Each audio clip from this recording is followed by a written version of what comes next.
So we are going to learn fourth profitable direction, that is pleasant way with quick realization. So this pleasant way with quick realization is explained in this web page, and if you go to the first profitable direction, and there you find that Buddha is explaining and Bhikkhu what is the pleasant means and quick realization. Here Bhikkhu, a certain one secluded from sensual pleasures, secluded from unwholesome states, he enters upon and abides in the first jhana, which is accompanied by initial application, that is this thought, and the sustained application, examination, and rapture, preeti, and the happiness born of seclusion. So that is this first jhana. And then so here in the first jhana you can see that it is this first jhana is that you enter with the initial application, sustained application. For that one, you are contemplating about this, the thought of renunciation, thought of non-malevolence, thought of non-harm. For the thought of renunciation part, you are using these 32 parts of the body. So now you are happy with the rapture, but then you find that there is a problem, that to maintain this rapture, I need to pay this price. Price is that I have to think hair of the body, nails, teeth, skin, flesh, and so on. So you keep that one in mind, and then so therefore you are mindful about it. So with the subsiding of initial application and sustained application, he no longer think about the hair of the body, nails, teeth. He enters upon and abides in the second jhana, which has internal confidence, the ajjattam samprasadana, that means the internal confidence, and unification of mind, chetaso ekodibhava in Pali, is without initial application and sustained application, and has rapture and the happiness born of concentration. So you are happy with the second jhana concentration, you got the rapture, but then you actually see the danger of this one. The danger is that if you sort of pursue something physically, then you might get attached to that one. So therefore he would like the fading away of rapture. So then he enters the third jhana. With the fading away of as well of rapture, he abides equanimous and mindful, clearly comprehending. He experiences happiness with body. He enters upon and abides in the third jhana, of which noble ones declare he is equanimous and mindful, one who abides happily. So this is the happiness that the noble ones are declaring. As I said, that this happiness increase more and more you understand the dependent origination, to that extent it increase. Now he sees sort of a problem. Problem is that I am saying it is pleasurable, but what is there in the world? Suffering. So while Buddha is saying suffering, I am saying it is pleasurable. So this is temporary because of the faculties develop and it is spinning in a certain way, going from one faculty to another. Therefore, we get the pleasure. Now he understands this is temporary, and in actuality, is the suffering will come. So then he abandoned the pleasure and pain, and with the previous passing away of joy and displeasure, a bhikkhu enters upon and abides in the fourth jhana, which is neither painful nor pleasant, include purification of mindfulness due to equanimity. So this one you are stable, because if you fall from pleasure, what you get is pain. The other way around of the pain is pleasure. If you get rid of the pleasure and pain, then you are stable. So he now abides, relying on these 5 powers of trainer, such as the powers of faith, shame, remorse, effort and mindfulness, effort and wisdom. The 5 faculties of faith, effort, mindfulness, concentration and wisdom are sharp in him. As a result, he realizes the destruction of desires quickly with successive leading. Bhikkhu, to this is said pleasant means and quick realization. So the Venerable Sariputta, they destroy his cankers, taints, using this method. Venerable Moggallana destroyed his ones using this the second one, that is the painful way with quick realization.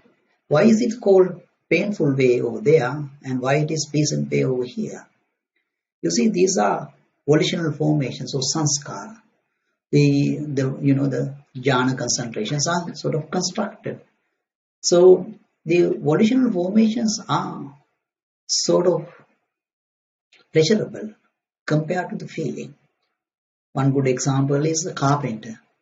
When the carpenter is cutting down wood pieces, his hand is going here and there. It's painful for him, but he would like to have this this work as a carpenter. The job as a carpenter, is delighted about it. So the volitional formations are pleasurable compared to the feeling. So Venerable Moggallana was going through that feeling part. Now this is the volitional formations we are talking about. So that is this the pleasant way, pleasant means and quick realization. When you do that one, you come to the fourth jhana concentration, the fourth meditation. The fourth jhana concentration, you can arrive in a number of different ways. The one way is to use this particular meditation you use. Remember this arrow. You had a baby type body and it was subject to aging, sickness and death. After death you are in the mind-made body and you have not eaten for many days, so it is suffering, and you are separated from the baby type body, no longer there, so therefore impermanent. So down below, impermanent and suffering. Going across, aging, that means change. So you wrote down over here, if it is impermanent, subject to suffering and changing, is it befitting for me to take as mine? So one instance, it would be fourth jhana. And there is another way. There is a very powerful meditation which you can do using this 4 nutriment suffering meditation. Here try to keep this on, to try to understand. There is a fourth meditation. You have done 3 meditations on the second day. The fourth one is, you start with the physical nutriment and then you spin it with the barb of lust. You establish your consciousness in a canal of urine and excrement. Then you get a birth, baby type body. Then it's subject to aging, sickness and death. After death, you are in the mind-made body. Since you have not eaten, so there is this pain. So for the first part, you can see 2 results, birth and pain. And the pain is the one getting contacted, but you are always thinking it is pleasurable, the perversion. So just analyze this part. This is the essence of this meditation. You are analyzing this particular point. So how do you get pleasure? When you are walking in a street that you see some beautiful person. So then that is the way for you to get the pleasure. So when you get that particular pleasure, for that pleasure to maintain, the next moment you look at that woman or man, that person should be there in the same posture. In that particular posture, that person should be there. Would that happen? Next moment, he or she will go. On the other hand, if let's say she is there, but she is subject to aging. Your eye is subject to aging. Now you see, you can't meet the two as before, the same way as before, eye and the form. Now an intelligent person with wisdom, that person will think, if I can't make 2 things come together, how can I make 3 things come together? What is the third one? The consciousness, eye consciousness. For us to have the contact, eye, the form and the eye consciousness should come together. It is like that you are looking at going on a street, left side you see a beautiful woman. On the other side also you see another woman, the beautiful one. Now for you to go there in your mind, then you need to take your consciousness, which is attached to this woman, taking from that one, you need to establish on the other end. So I can't make 2 things come together, I and the form. And then how can I do the third one? So it is impossible. So what happens if you try to do that impossible task? well, you become sick. That is what is going to happen. But if you try to do it, it's like that I am happy to keep on eating. So what happens when I keep on eating, I am subject to aging. And I don't get the happiness as before. Like my grandfather, the taste buds are gone, so I am not going to get the happiness as before. So there is the sadness. So for the second column, you can see the aging and sadness is there. And as I said before, what you are trying to do, your volition would be to maintain this contact, keep looking, that one, which is impossible because your eye is subject to aging, that particular person subject to aging. So then you become sick. Sometimes you are trying to put your button over here in the shirt, you can't do that one, then you become sick of that one. Likewise, if you are trying to do something that you cannot do, you become sick. And also you get the sorrow because of that one. One good example is I saw one day a very old person, let's say grandfather. He was with this stick to balance his weight, and he is actually saying, son, I used to climb the roof of the house and change these tiles and so on. Now he can't even walk on the street. Now when his house, one of the tiles broken, what is the thought it is coming to him? Those days I used to do this one. Today I have to find someone. I don't have strength to even walk there to ask for someone's help. So then therefore he has the sorrow. He is sorrowing because of that one. So then there are two answers on the third one. Now you are the sick person here. Now what happens, sick person, some sick volitional formation, sick person constructs something. That one has got the death, because it's like sick means that you use rotten things, for your curry you make rotten eggs and all those things, and the product is also rotten. It's not a good product. Likewise, these are the sick perceptions that you have. You are constructing this consciousness, then sick ingredients in that sense, then it will die. One good example is, let us say, a mother who is very sick and holding to the head and sleeping. And then maybe around 12 o'clock, her son is 5-year-old one coming around the bed. And then this mother is looking at this baby boy and think, oh, this person is now coming over here because he doesn't have anything to eat. So with this headache, and she is going to the kitchen and make something, eat something and give it to him. And then this boy is now going to eat it. Now he is not eating, he is playing with those food. And father is asking, why are you doing this one? And then say, it is not tasty. Because mother could not taste it because of the headache and all those things. She could not taste the salt and all those things. So if the mother is hearing this one, she will get very upset. Isn't that good enough that I heated this thing and gave it to you? But let us admit that there were no quality in what she made at that particular time. So there is no quality means then it's not a good work. So therefore the constructed consciousness has this death nature. It will die. And therefore there is the lamentation. So if you come up to this one, so now we have come 8 parts from this suffering. If you come up to that one, that means you have reached the 4th jhana, concentration with the noble understanding. And that this is the noble understanding. So the first meditation we were talking about, if it is impermanent, subject to suffering, it is the same. If you actually put it in correct perception, then you can see it is the same.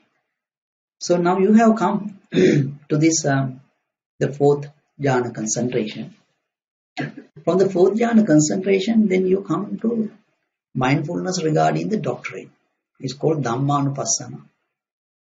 And here, in a nutshell, you can say mindfulness regarding suffering, arising of suffering and passing away of suffering is there. So the mindfulness regarding doctrine has got 5 parts.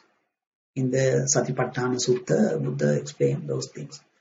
The first one is that about the hindrances.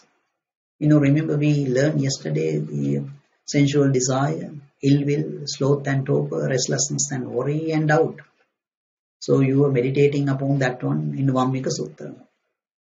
And in the Satipatthana Sutta, Buddha is going into greater detail. Buddha is saying that you know that this sensual desire, when it is arisen, you know about that one. When it is not there, you know that it is not there. And then you know how the sensual desire come to arise.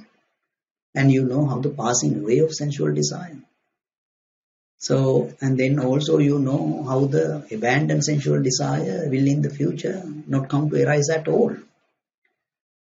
So that meditation, today we were looking at the second diagram after the Sila Sutta and the appealing and unappealing. That diagram can be used, that's called Pindole diagram, that can be used for very heavily contemplate about these 5 hindrances, but part of that one you did yesterday. So that is the rising and passing away phenomena has to be observed on that one as well. And the second meditation is about this 5 aggregate subject to clinging: matter, feeling, perception, volitional formation, and consciousness. And you are contemplating a rising phenomena and the passing away phenomena of that one, which you have done starting from the first day. Remember, that's what you did with the concentration discourse, and the second day also you look at the feeling. Yesterday you look at the perception. So that is that meditation. Third meditation is about this, the Buddha said that there is this I, and then there is this form. Then you know the bondage arising from the two. There is this ear and the sound, and then you know how the bondage come to arise depending on the two. So similarly, mind and the mental phenomena or ideas, then how the bondage come to arise. And then you actually did part of it. Remember yesterday when we were looking at the Potaliya Sutta, it says that the killing is a bondage. And then the stealing. So you have done part of it. But the complete meditation on this, depending on these elements, depending on this internal and external, these spheres of perceptions, that is that we do that one on a special course. There's a 1 day special course. That's where we do that one, because that has to be done in a greater length. And then the next one in the Dhammanupassana, mindfulness regarding doctrine, is that about the 7 factors of enlightenment. It's called 7 linking sometimes, Bojjhanga. So I will tell you 2 discourses from these enlightenment factors. The Buddha said that there's one discourse called virtuous. It is not the virtuous discourse we look at this morning. It's in the Bojjhanga Samyutta, the connected discourses of the Buddha. There Buddha said that a virtuous monk, it would be really good for him to attend to an arahant. And Buddha said there's going after him, helping him, treating him, everything is good for that one. Buddha said why he is saying that one? Because that arahant will tell him, preach him Dhamma. Having heard this Dhamma, he is going to this seclusion, and then he think it over. Think and pondering about it, this Dhamma. When he do that, then the mindfulness regarding mindfulness come to arise for that monk. And then Buddha said that it is coming to the mindfulness arise, and then the development of the mindfulness come to arise, as well as it come to the fulfillment. 4 things Buddha mentioned. Mindfulness come to arise. When you think it over, that's the first one. Then the mindfulness come to arise, and the development of the mindfulness, as well as it come to the fulfillment. This is what we did. All 4 days we took Dhamma and we contemplate. So that is the Buddhist way of meditating. You see, the Bojjhanga is the word that no one here before the Buddha. Even India, these jhana concentration and those things were there before the Buddha. But it's only when a Buddha arises in the world, one can hear these words, Bojjhanga. So in the mindfulness, so you got the mindfulness now. So in the mindfulness, how do we do? We say such is form, such is the arising of form. In the arising of form, we are saying because of the existence, the birth come to be. So there is something for a wise man to look at. So you investigate that one with wisdom. So then the investigation of truth, the mindfulness is a factor. The investigation of truth come to arise in that mark. And then it says it is coming to the development and then it come to the fulfillment. And then now what is arising? The existence. Because of the existence, birth.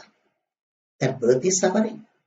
So now he understands that suffering is the one coming to arise. Then he get the effort.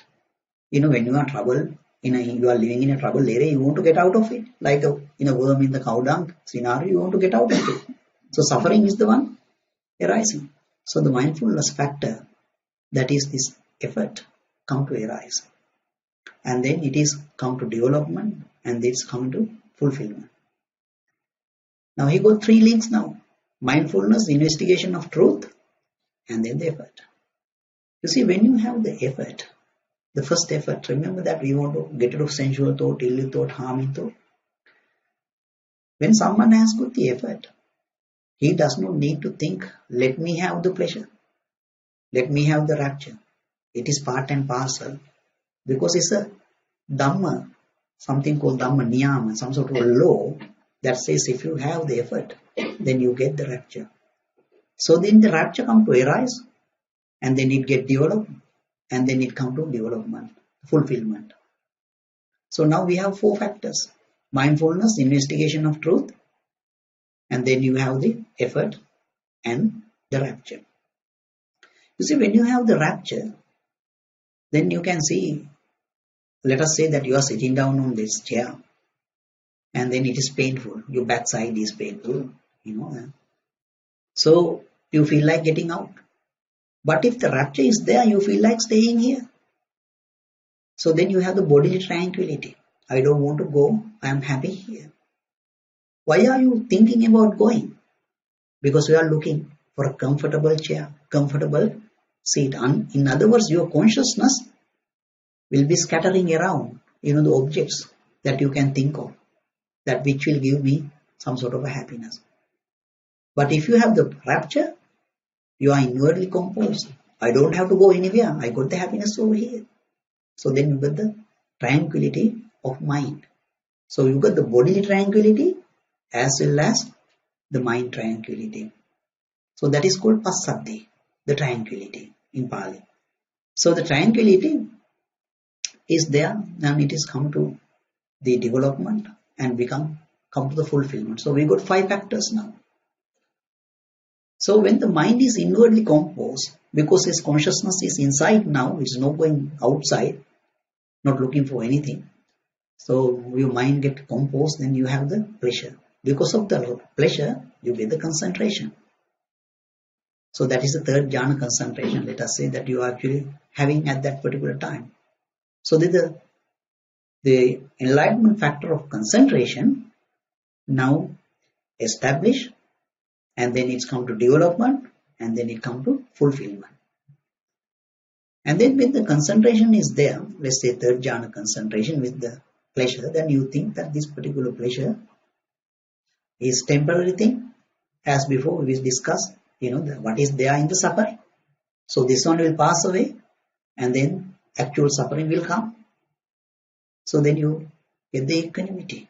So the equanimity come to development and then it go to the fulfillment. So now 7 links you got. Concentration and equanimity is added to the other 5. So this is what Buddha said in that discourse. And then there is another discourse. It is called Shaya Sutra. So in that particular discourse, that Buddha said, It is if a monk develop these 7 factors of enlightenment, come to fulfillment, then he will destroy craving, get rid of craving. When the craving is destroyed, then the karma is abandoned. When the craving is abandoned, the karma is abandoned. When the karma is abandoned, then the suffering is abandoned. So you get rid of the craving and then the karma, and then suffering is over for you. So this one is said in very short. No further explanation over there. It was Sampati Mahaprabhu who told me the meaning of this one. And it has a greater meaning, very great meaning in that one. Sampati Mahaprabhu said that the person who go into this fourth jhana concentration, there is something he does not know. He does not know how he is passing away from that. He knows a rising of it because before the meditation he did not have it. He got the fourth jhana, he is very stable on that one. Having achieved this steadiness on that one, he think, this is permanent. I will not pass away from this one, I will not fall, I can go to that one anytime. That R.R. Kalang, for example, he thought that, this is final, going to the 7th jhana also. And that's what he thought. So for this particular person who is having this kind of perception, then he will get one day this fortunate thing if he can actually see that someone in the 4th jhana also pass away from that one and die, die and from that particular state, passing away that one. So if it is the case, then, this 4th jhana is also constructed from the perception. So this person, if he knows that, the person who is on the 4th jhana also subject to falsity, that he is passing away, then he would not give a value to the perception. It is like, the carpenter in old days, they are very proud of their profession. Those days they think that they are actually constructing this furniture from these elegant wood pieces like the teak and kalura. I don't know what is it in English. There are certain wood pieces that you can use. They last 100 years or more than 100 years. I still have those pieces in my house, for example. And he is proud of his profession. Now this person with the conceit, and then if you look carefully inside your old, the furniture, that his name is written. I am the carpenter, then this is the date I constructed. Because he is proud, he is now attaching his name. These days people are constructing things from rubber wood and so on. It won't last or even for 5 years sort of scenario. Those days it is like that one. So one day, let us say this carpenter is going, this proud person, and then he see that maybe his grandfather made that piece of furniture, or maybe his father. It's all broken in on a street. Now he looking at that one. Now he now understand that there is no point constructing these things because it will get broken. So earlier, when the carpenter actually see a tree or wood pieces, he get the smell of that one as well. He think, I can make, beautiful piece of furniture like Almira or something out of it.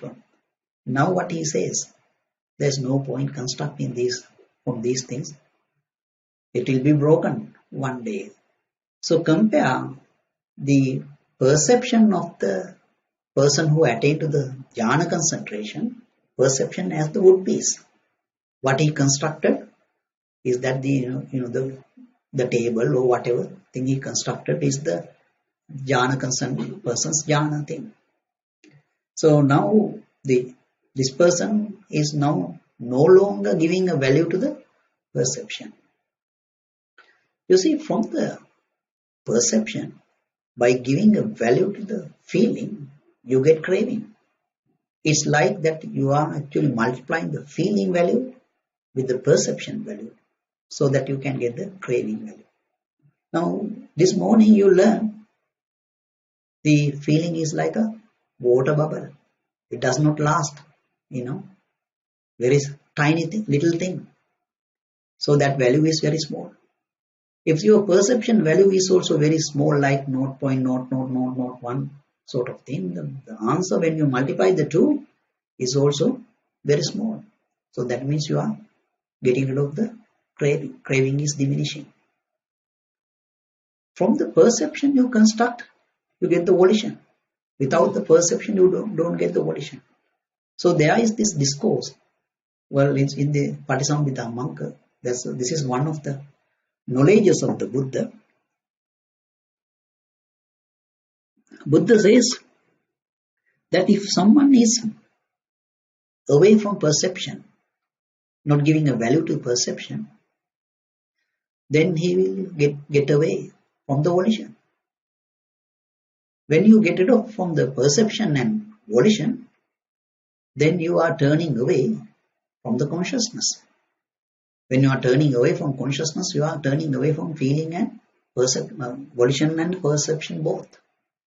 And then Buddha said, if you are turning away from perception, volition, and the consciousness, then you are turning away with the right seeing, yathabhuta, seeing as it is, that knowledge. And if you are turning away from perception, volition, the consciousness, and seeing as actually it is, then you are turning away with liberation. The liberation of the wisdom we were talking about. So if you are turning away with the liberation, then you are actually turning away from perception, volition, the consciousness, as well as this seeing as really it is, yathabhuta jnana, you both. So just take the first one. If you are turning away from feeling, perception, then you are turning away from volition. From the volition you make karma. That is how you get the karma. So that means you don't get the karma because you are turning away from perception. Now so your karma will diminish. No longer there. It will be abandoned. Now both craving is abandoned, the karma is abandoned, and then suffering is abandoned from that one. So that is the discourse. You see this carpenter's example, it's a really valuable example. Whatever meditation you do, you come up to that one. You don't exceed that example. Always that's what it is. It's a very great example. So that is about the mindfulness meditation, the fourth meditation about the 7 linking, the enlightenment factors.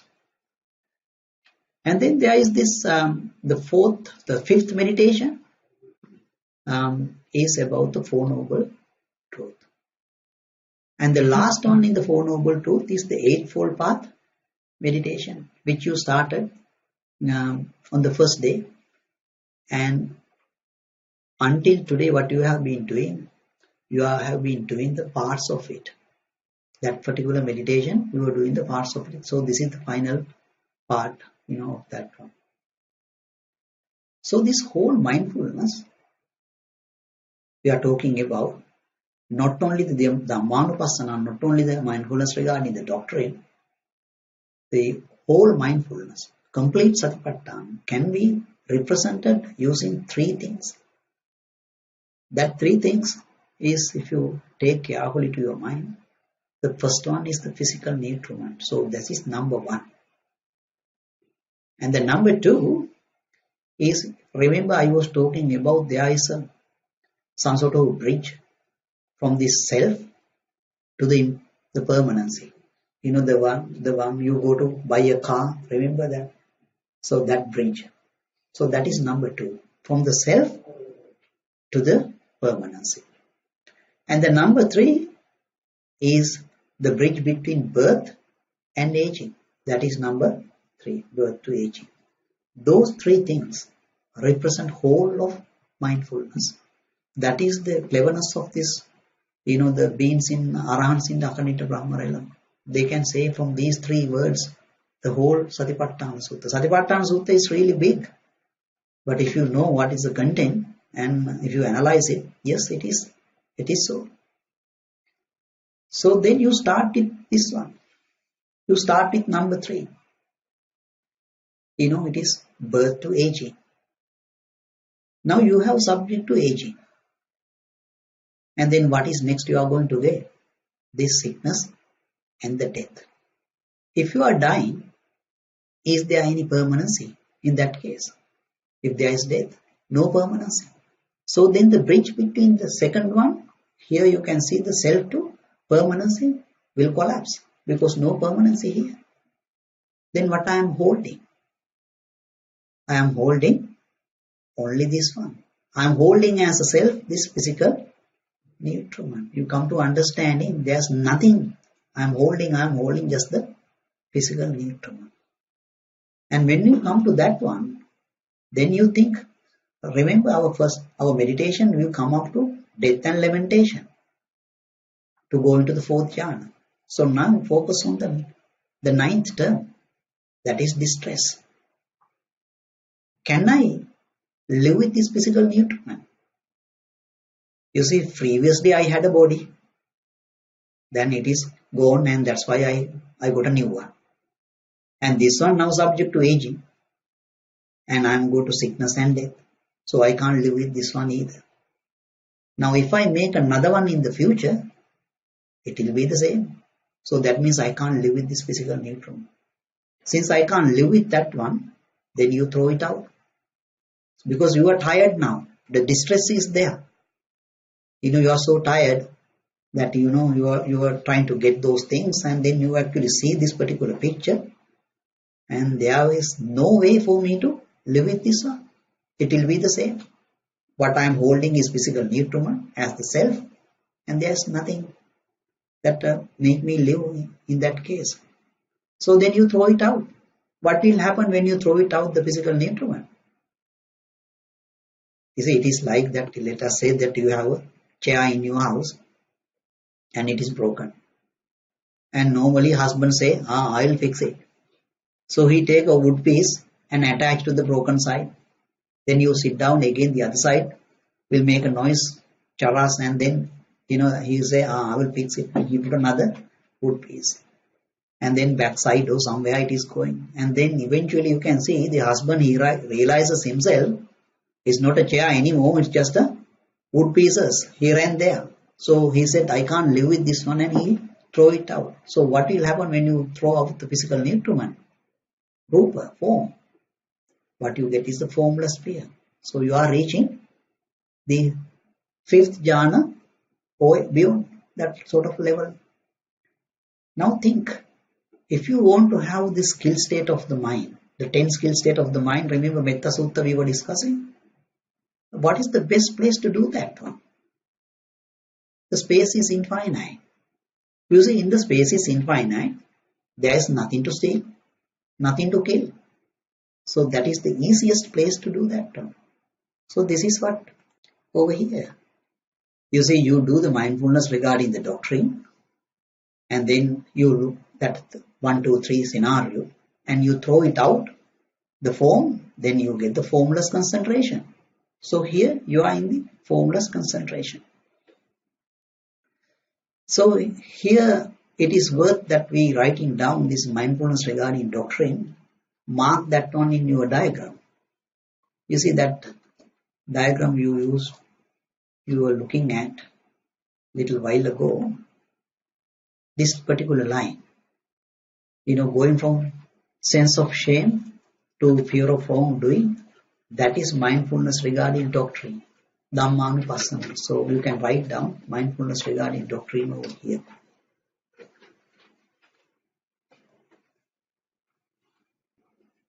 So when you do the mindfulness regarding doctrine, then you really understand it is arising and passing.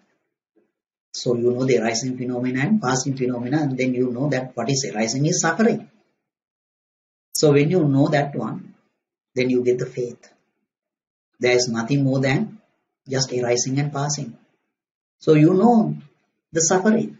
You don't have any doubt that every formation is just arising and passing, therefore it is suffering. So the doubt is abandoned from that one. So you can go to the higher level of concentration from this one. So that is why you are going to these formless sphere attainments. So when you go to the formless sphere attainment, then in between, so that is this fourth, fifth jhana, sixth jhana, seventh jhana, and seventh, eighth jhana over here. That is the arupa samapatti, anenja vihara. Anenja vihara is formless concentration.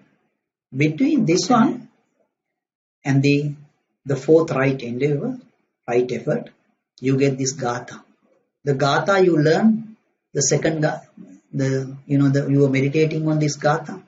The anger, untruth and doubts, these states arise merely because of the existence of the duality, appealing and unappealing thing.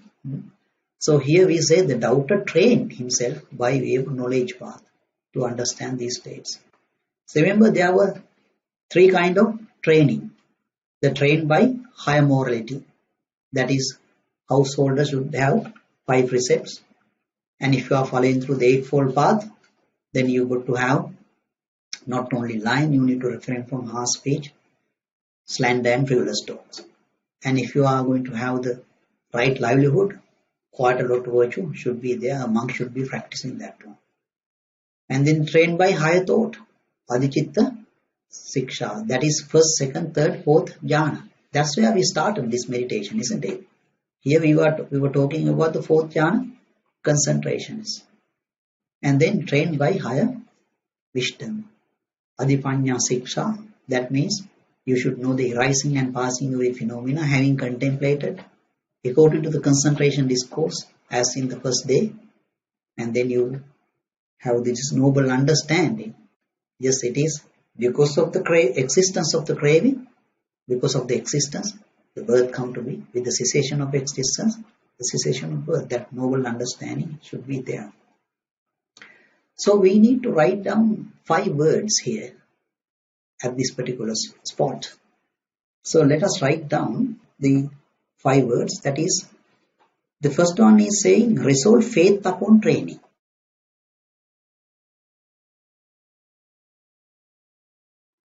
Resolve faith upon training. In Pali it is called satta adhimuchyati. Resolve faith upon training. So what is this resolve faith upon training means? That there is a resolution about the training. You know, in the uni, there are so many courses. So they give some sort of a training to you. And in the training college, they give training. And also in the institution that you are working, they say you need to do this course and that course so that you can get a promotion. So there are training in the world. And the Buddha's dispensation also, there is this training. But unlike these universities, there aren't many courses. There are only 10 courses. If you pass that 10, then you don't have to do any degree. That is it, the final degree. So what are that? What are those 10? Those are the 10 skill state of the mind. That is, in other words, you are saying, I am going to refrain from the unskilled states. What are the unskilled states? That killing, stealing, sexual misconduct. And then from the verbal one, lying, harsh speech, frivolous talks and slander, you are saying you don't want that one. And from the mind, you have wrong view, and then covetousness and the ill will. So if you are getting rid of those, then you are going to 10 skill states. Easy, isn't it? That's all you have to do. So let us see that whether it is easy. The next one is, the next word you need to write down is exerting energy upon them. Exerting energy upon them.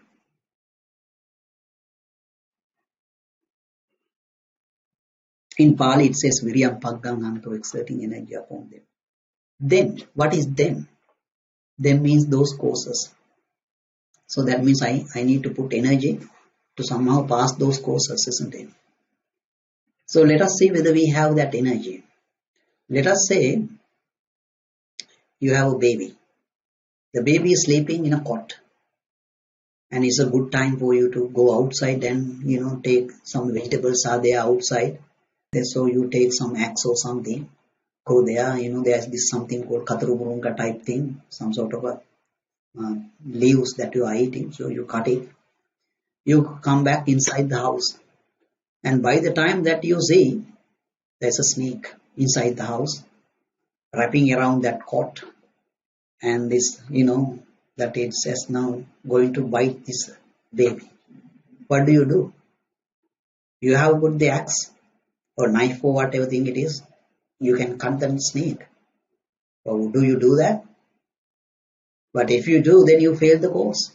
The course is refrain from killing, stealing, sexual misconduct, and so on. So now you can see whether you have the effort. Whether you have the effort to do that. Buddha had that one. You see, Buddha, when he was sitting down underneath the tree, he was saying, let my flesh, bones, everything go away, but still I won't get up from this seat until I become enlightened. So now you need to check whether you can pass the course, the killing, stealing, sexual misconduct, and so on. And there is this third word. Third word that you need to write down is the establishing mindfulness upon them.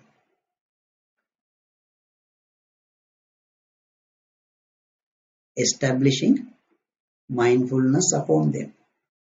So what does that mean? That means, let us say you are in the training college. Now it is 8:30, 9 o'clock, your lecture start, but it is raining very heavily. What do? Do you, take your covering sheet and cover your body again and sleep to the other side? Will cover also? Or would you rather jump out of it and say, even if it is, thundering and all those things, I will go to the lecture? That the wise person knows if I am not going there, then I will fail the exam. So what is this mindfulness in that sense? The mindfulness, again you can write down, in this case is not neglectful about the effort. Not neglectful about the effort. So that is your mindfulness. You don't want to be neglectful on that one. And then there is this fourth word. So which you need to write down is that concentrating cognizance upon them. Concentrating cognizance upon them.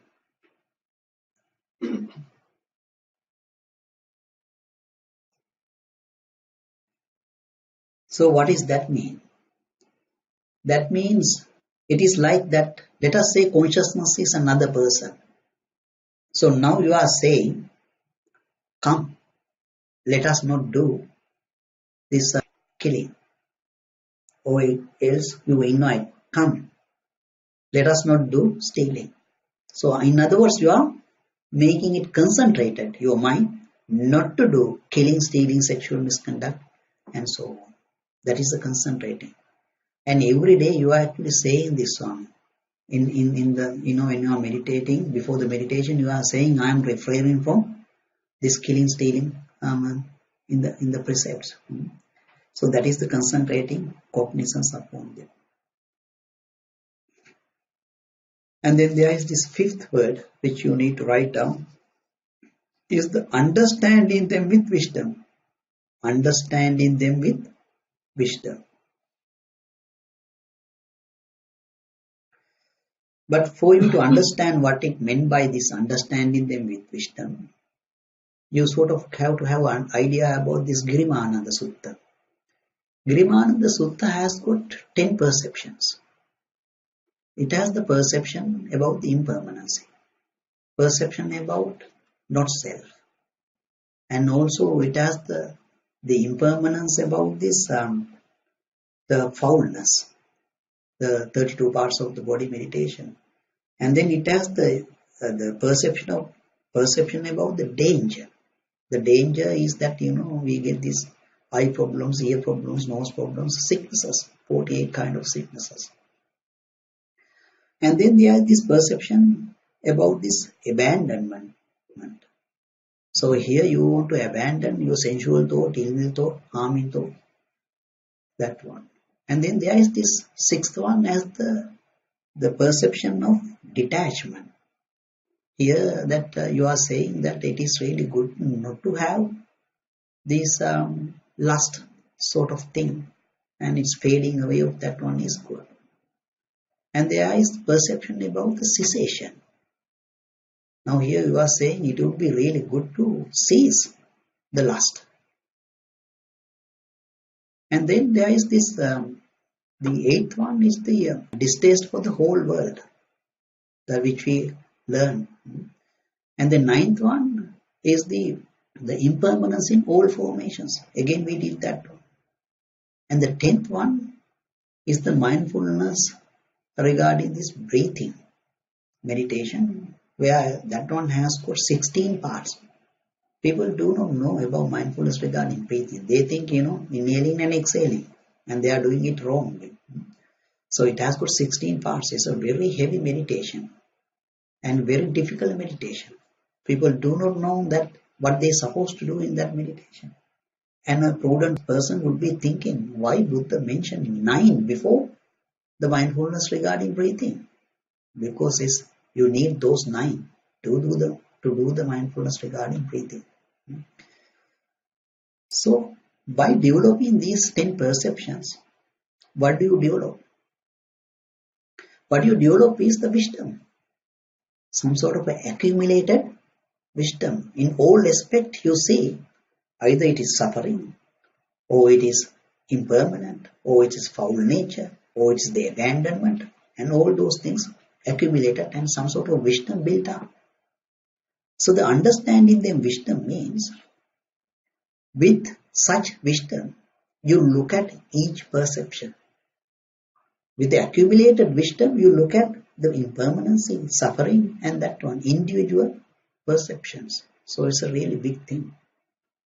To put it in a simple way, carpenter would notice that, that early days when the carpenters were making wood pieces together, he put another wood peg joining them. And later on he find that wood peg is coming out of and the chair is broken. So then he learned the technique. I put the nut and bolt over here. And then he found that, this chair arm, it is getting broken always because it's heavy use. So he put a metal piece over there. So various ways he constructed this one. Now this person knows whatever way I construct the chair is getting broken. So with that perception, he is looking at that the wood peg as well as the hand piece and so on. So that is what is called this prajñāya pajānato in Pali, understanding them with wisdom. Look at the individual perception with the built up wisdom. In other words, in our context over here regarding this 10 skill state of the mind, he understands what need to be done, what need to follow is this course, nothing else. Sometimes people go to uni, stay there for 1 or 2 years, struggle with it, and then say to the parents, this course is useless for me. I can't do it properly. And even if I do, I won't get the job out of this one. So he give up that one and look for something else. Here, with this wisdom, he actually saying, no, I don't want chemistry, physics, mathematics. What I need to do, 10 skill states, refrain from killing, stealing, this is the course I have to follow. So it is actually stamping, starting from the beginning what we were saying, and the wisdom is approving and doing that. So what are we talking about here? We mentioned this five things: resolve faith upon training. And then we were talking about the exerting energy upon them, establishing mindfulness, concentrating cognizance, and then the understanding them wisdom. What are they? They are 5 faculties. The first one we were talking about establishing the resolve faith upon training, mean the faith faculty. And then next one, is the effort. Exerting energy upon them means the effort. And the third one is mindfulness, faculty of mindfulness. And then the fourth one is the concentration faculty. And the fifth one is the wisdom faculty. So how the five faculties, the faith, concentration, wisdom and so on, how can they get developed? They get developed from the 10 skill states. In the first one, you get the faith because you approve. This is the course. No chemistry, no physics. This is the one. Second one, you said, I need to put effort. Somehow pass this one. The mindfulness is not letting the neglecting this part. And then doing that one. And concentration, you are concentrating on the course. And then the wisdom says, yes, this is the one. This is the one that we have to do. So when you do that one, then you come to this fourth right endeavor. In other words, this is the fourth effort we learn on first day. Here, someone rouses his will, makes an effort, steers up energy, exerts his mind and strives to maintain wholesome mental states that have arisen, not to let them fade away, to bring them to greater growth, to the full perfection of development. So here what we are saying here, remember in the third effort, what you are trying to achieve is the faith of stream enterer, once returner. The once returner or stream enterer, when they are actually there in that particular state of the mind, they don't regard anything in the world as mind. Therefore, mind is expanded. And this person, having gone there, then he is not going to get confused as this is Nibbana. He knows this is, this fruit of even arahantship or whatever. This is what it is. And it is not the Nibbana. So, but he knows, I need to use this fruit, the phala. That means that I have attained to the first stage of Sento. I need to use that one to go to the second one. I need the second one to go to third one, and so on. I need the fourth one to destroy cankers. So having understood that one, he want to make them to greater growth, to the full perfection of development. That's what he's trying to do. To do that one, you need to protect the path and fruit of attainment. And this includes preservation, the anurakkhana pradhana in Pali. In other words, you need to protect, how do you get the concentration? For example, you might think about the skeleton meditation. So you go probably passing away, you are actually going into the high level. Maybe you into the fourth jhana, fifth jhana concentration. Space is infinite. Now, having gone to the space is infinite level, if you think, look, how I come here. I came here because I was contemplating about the skeleton.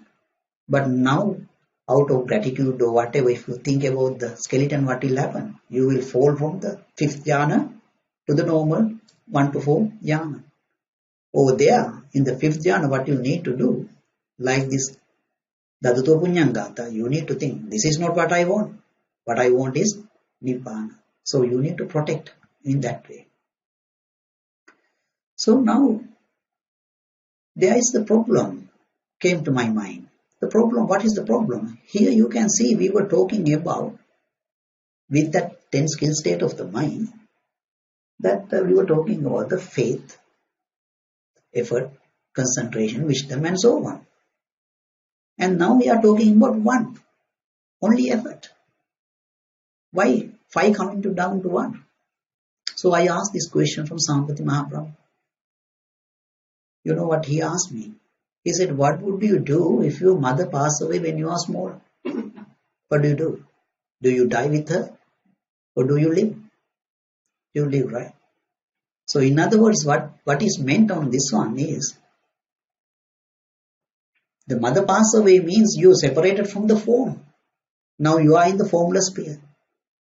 So rather than falling back, rather than dying with her, falling back, you put your effort to be on that plane and beyond. That is what it is. That is how he teaches sometimes. give that sort of a thing. It takes sometimes a day for me to think what he actually said. So then you can see then this effort is not just simple effort. It is actually accumulated thing of the faith, concentration, all those things like a crane. It is actually using all five together, blended, so that it is actually taking you to Nibbana. Now, the effort, if without the effort, you can't do anything. I mean, you can't get up from your bed. The alarm is going on. Sometimes you don't feel like, right? You need to effort. You can't cook. You can't go to work without the effort. From the effort in the normal household life, what we are trying to achieve, the best I can achieve. Okay, we are talking about the best means the form, isn't it? I can give you a good example that there was a student when I was in the uni. That person was studying this commerce. So in the morning time and after 2 o'clock or 3 o'clock, he is going to lectures learning these commerce courses. In the afternoon, he is going to chartered classes. And he is studying, if you go there at 10 o'clock, 11 o'clock, he is studying. So one day when I saw him, I said that it's really good that you are trying to get the best in this life. Do your effort and do that one. He said, yes, I will take the maximum that I can get out of this life and sort of thing. So what is the best that he's trying to achieve? It's something about the material things, isn't it? So what is the best out of these material things? You see, sometimes people are advertising hotels. How do they advertise? They are advertising spacious room. They don't say that this is how the room is like very shrink, that sort of thing. It says it's spacious. So what is it then? The best out of the form is not having the form. That means space is infinite. That is what is the best. So in the space is infinite, there is a feeling. So what is the best out of that one? Not to have that feeling. That means consciousness is infinite. In the consciousness is infinite, there is this feeling. So what is the best out of that one? The cessation of that feeling. That is this plane of nothing. So when you go to the plane of nothing, what is there? It is the perception. Perception that nothing is mine. So what is the best out of that one? Neither perception nor non-perception. The eighth jhana. So what is eighth jhana is made from volitional formations. And it is with the remainder of volitional formation. So what is the best out of that one? Not to have the volitional formation, the cessation of that one. That means nirodha, complete cessation, nibbana. So this effort we are talking about is not stopping anywhere. It is going completely to the nibbana. So it's a strong thing. So when you do that one, then you come to the fourth wonderful and marvelous idea. What is this fourth wonderful and marvelous idea? That is the fourth noble truth, the noble eightfold path. So how come? Where it is coming from? Because we were talking about 10 skill state of the mind, and in between we are talking about effort, and now the noble eightfold path has come from somewhere. That means there must be a relationship between the 10 skill state of the mind to the eightfold path. There is one. I'll show you that one using a diagram. Before you talk about the 10 skill state of the mind, you need to think about the other way around, unskilled ones. So what I have written down over here is the 10 unskilled states. So you see, this is from the mind, the wrong view, ill will, covetousness. And then what you do from your word, lying, harsh speech, frivolous talks, and slander. And bad conduct of the body, killing, stealing, sexual misconduct. They are linked together as well. Because of the wrong view, you have ill will. Because of the wrong view, you have covetousness. Because of the covetousness, you have this stealing. Because of from the wrong view, you get the sexual misconduct. From the covetousness, you get the stealing. So they are linked over here. And again, you can see from the covetousness we get the line part as well. From the ill will you have the harsh speech. So there are links written over here. So what we are getting here, wrong view is wrong view, and the ill will, the right wrong thought include the ill will, and as well as this part of covetousness. And the wrong speech, lying, harsh speech, frivolous talks, slander, and the wrong action, killing, stealing, sexual misconduct. So you can see what we get is the wrong eightfold path. That is the wrong view, the wrong thought, right, wrong speech, wrong action, wrong livelihood, wrong effort, wrong mindfulness, and wrong concentration. So this is the against the eightfold path. Do we go through this bad one? This bad? We are very good, isn't it? So this is the path you are going through all the time. Most of the time you are there.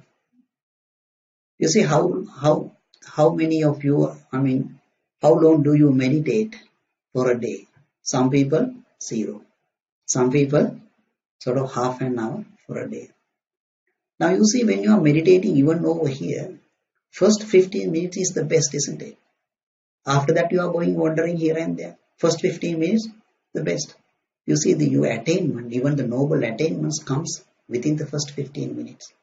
That's your cream, that first 15 minutes. Many are actually attaining to a noble level within first 15 minutes.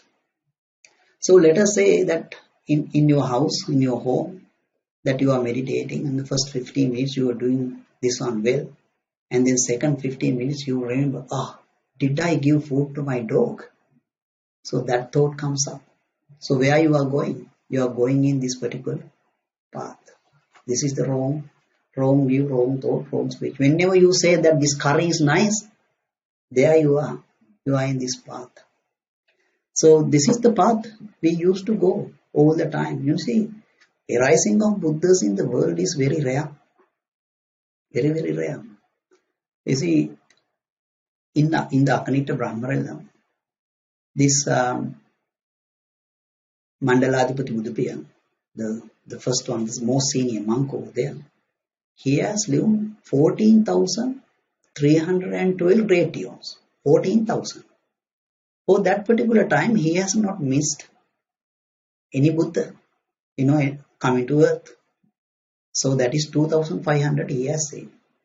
But if you count the Gautama Buddha, when he was actually offering food, giving dana and so on, before that become enlightened, that he has seen about 21. So it is for the one great eon and 100,000 countable things. So the 14,000 I was talking about the great eons. So that Buddha has seen only about 20 something. So then that means Mandaladipati Buddhapaya should have seen 14,000 times 20 something. But it is 2,500. Then I asked him how did that happen? Then he said that for 3,000 great eons there were no Buddhas. For 3,000 great eons, Buddha is very rare. You see, this is a fortunate eon because we had about 4 and then another one is coming up before the earth is getting destroyed. But it is not like that one every time. 3,000 great eons, no Buddha. And then I asked, how did that happen? And then he said that for half of that lifespan, that is 1,500 great eons, there were no earth. There were no earth built up, so therefore no Buddha. So there are era like that one. So in those era, where are we? This is our path. So to hear about the Eightfold Path, Buddha should come. And other time, we are going through this one. So now you can see this, the wrong thought, this thought, harming thought, sensual thought, and so on. So because of the wrong view, we get the delusion. Because of the harming thought, we get the delusion, and forward and backward, both way it goes. Because of the sensual thought, you get lust. Because of the lust, you get sensual thought. And then the ill will thought, you get hate. Because of the hate, you get ill will thought. And similarly, the frivolous talks give rise to delusion, and the line going to is lust and so on. So what is forming over here is the lust, hate, and delusion. So what you have on the left is the 10 unskilled state of the mind, akusal.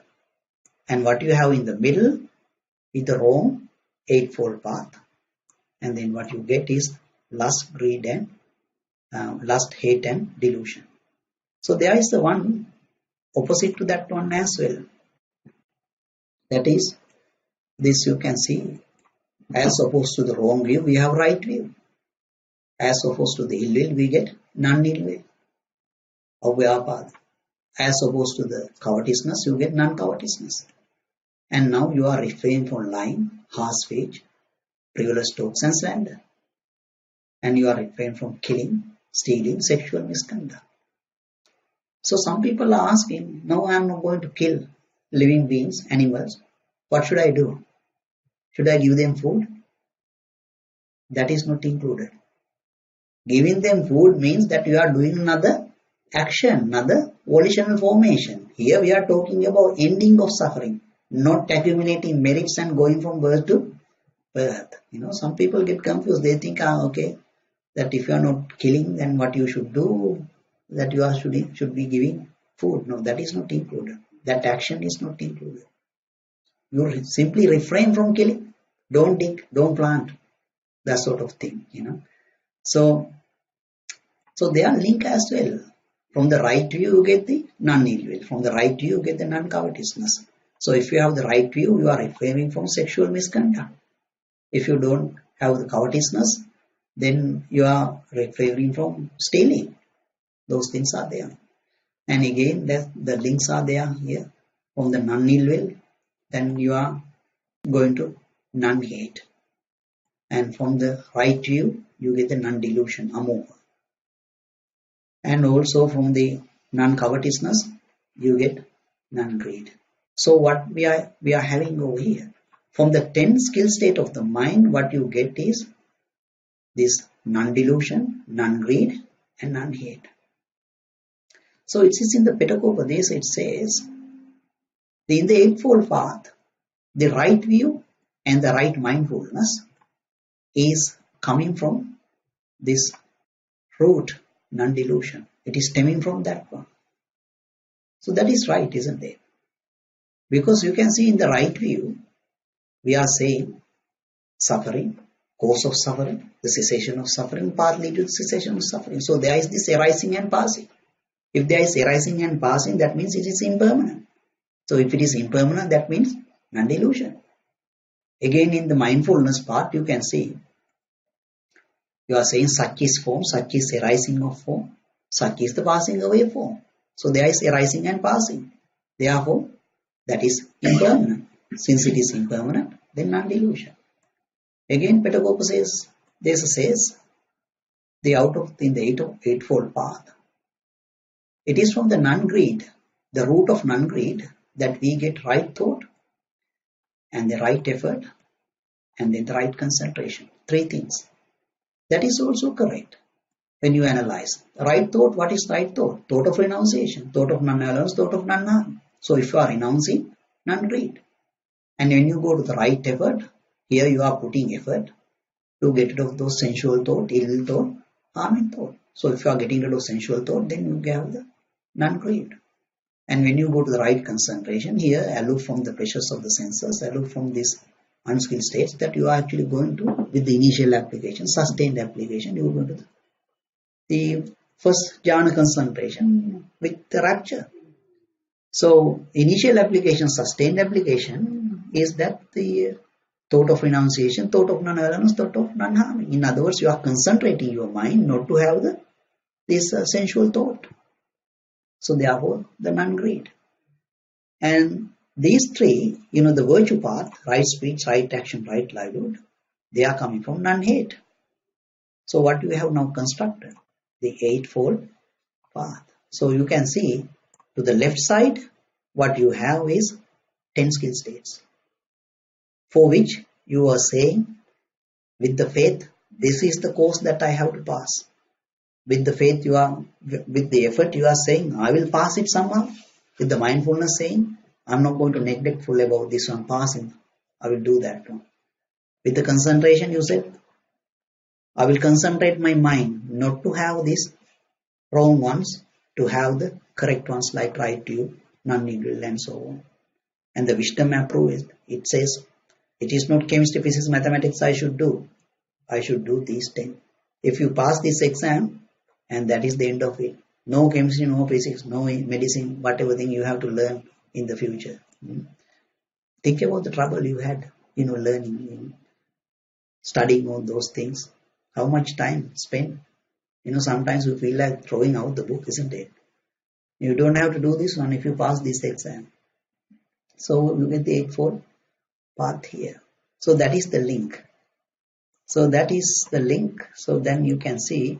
So here we are in the Eightfold Path from the 10 skill states.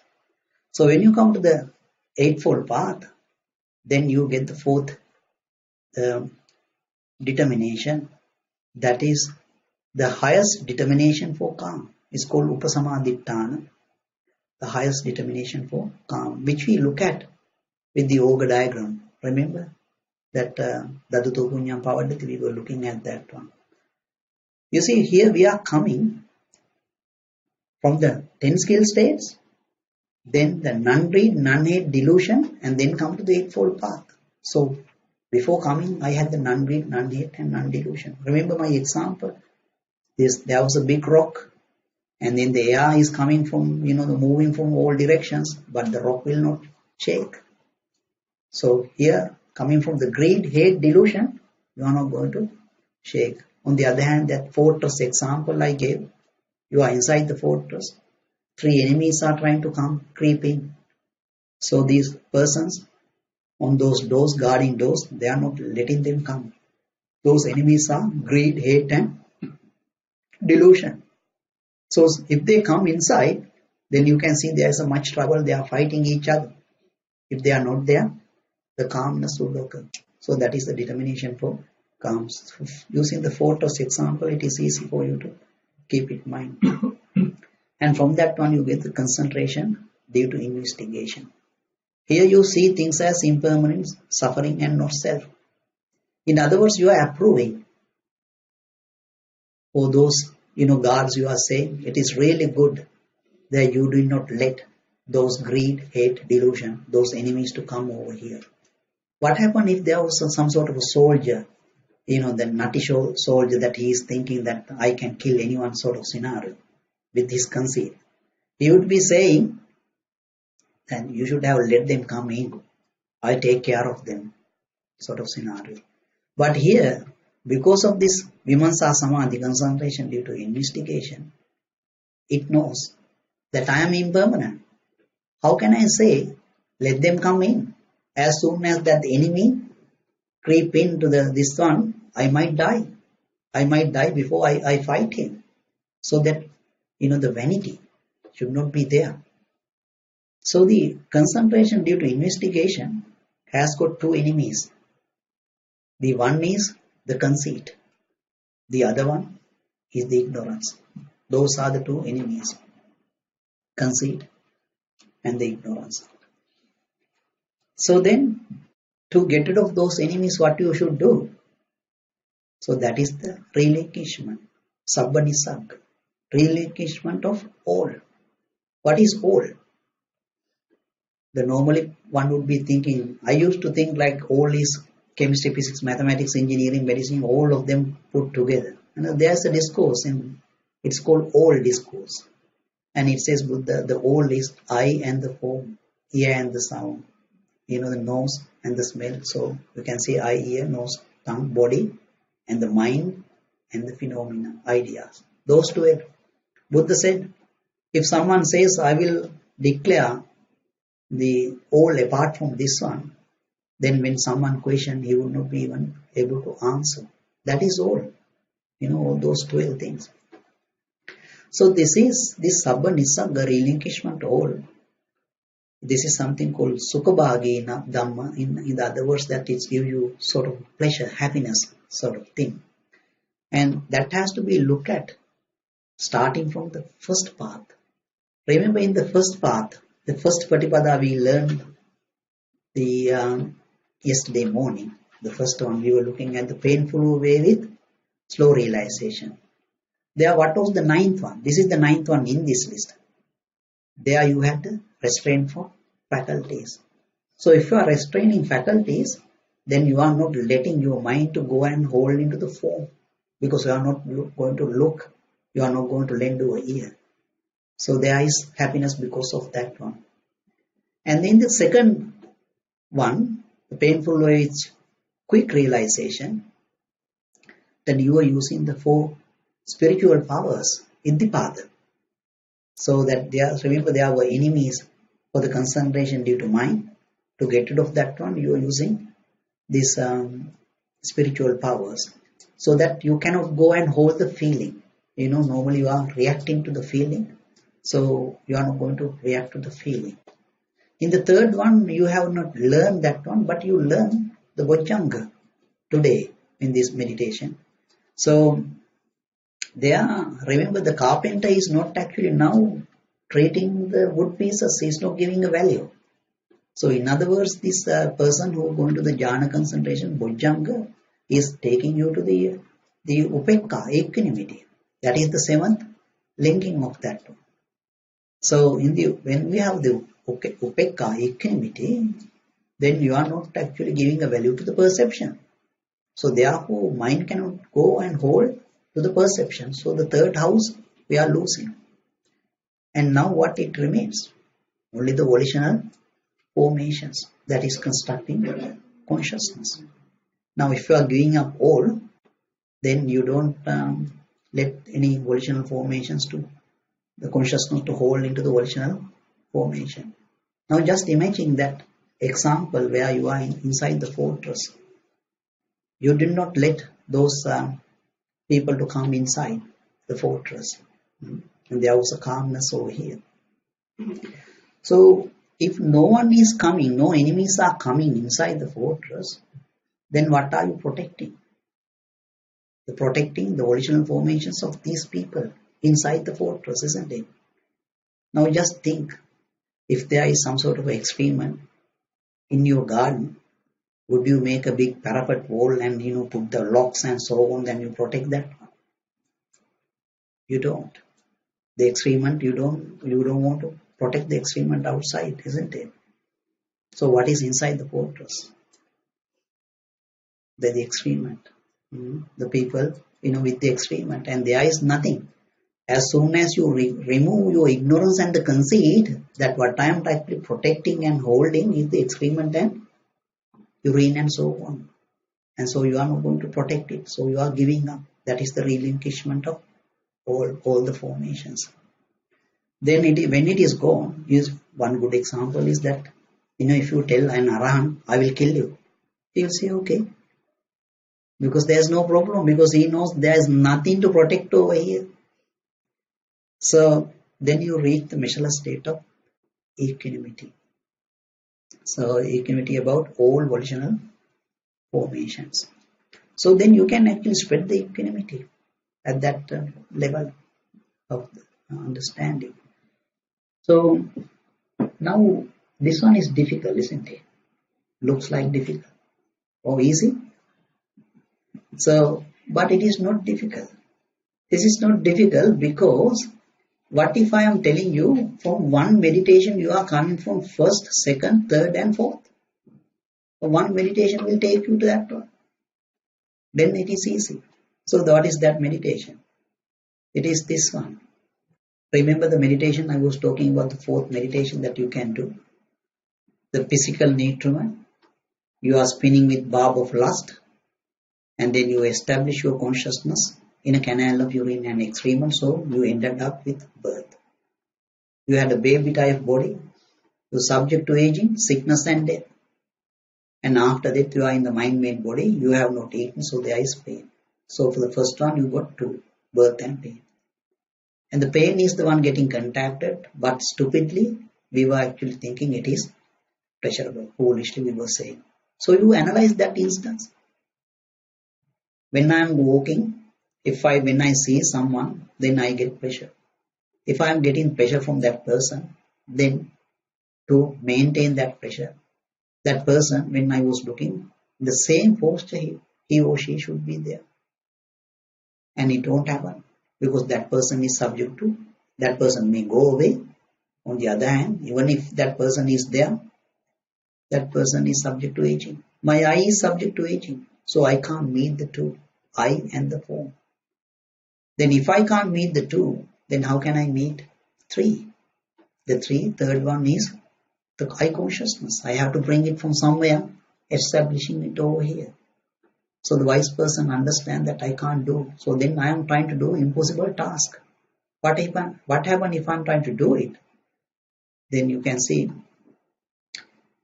I am happy to keep on eating, then I am subject to aging.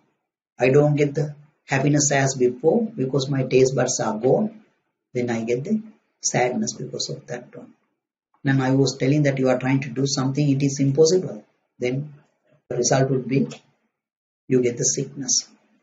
Since you can't do what you used to do, then you get sorrow, like that grandfather's example. He can't fix the roof anymore.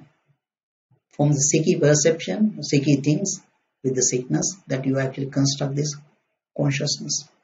That consciousness has the death, meet with the death, because there is no quality like that mother's example.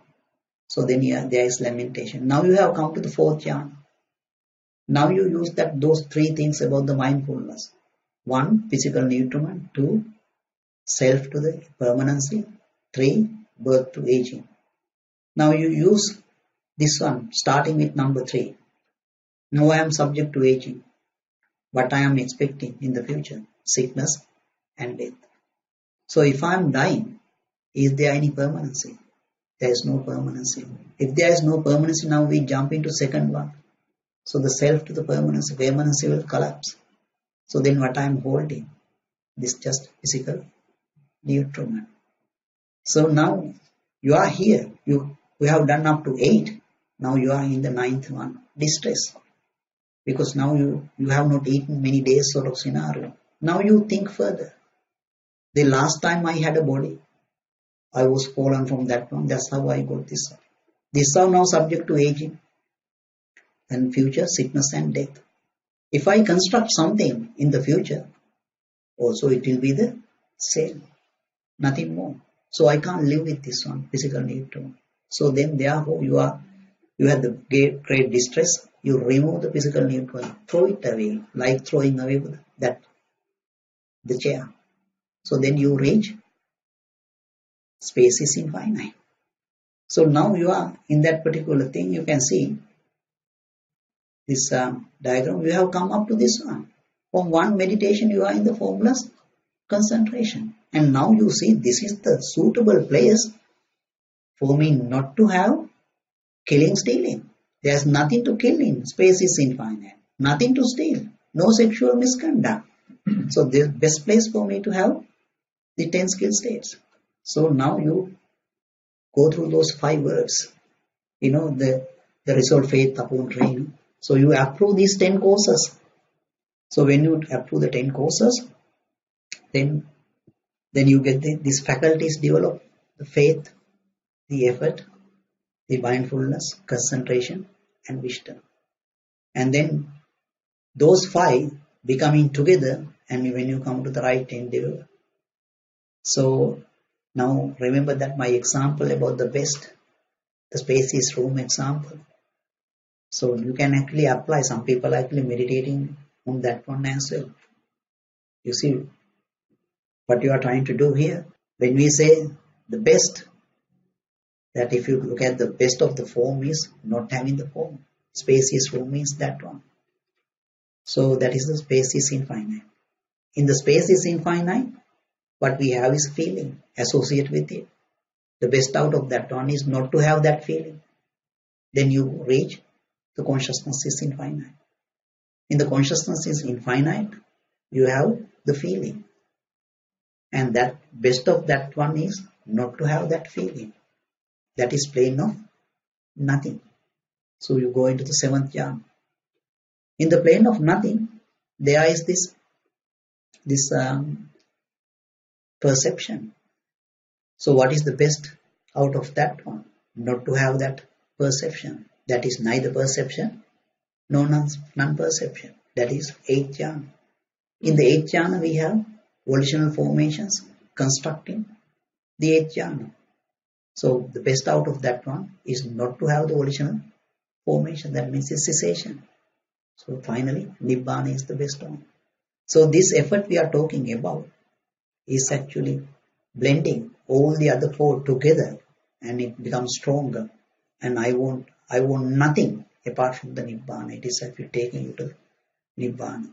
And we saw the connection between 10 skill state of the mind and the Eightfold Path. And we, through the non-greed, non-hate, non-delusion, we come over here. So therefore I have the Upasamadhittana, fourth determination. The highest determination for calm is there. So if you think about the fortress example, then you understand it better. And no enemies inside. So there is calmness. And then you get the concentration due to investigation. You see things as impermanent, suffering and not self.